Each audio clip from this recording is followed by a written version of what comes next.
এই সংসারে সবচেয়ে বড় পাপ কি হতে পারে?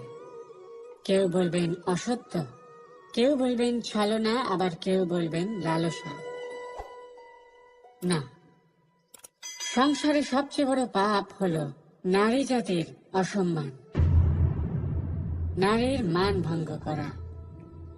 কারণ এই অপরাধ কেবল নারীর শরীরকেই নয়, বরং তার মন আর আত্মাকেও আহত করে থাকে।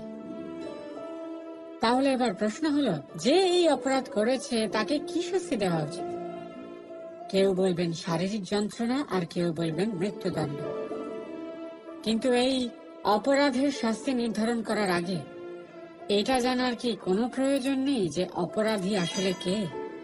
এখন আপনি বলবেন সহজ ব্যাপার, সেই পুরুষ যে নারীর মান ভঙ্গ করেছে।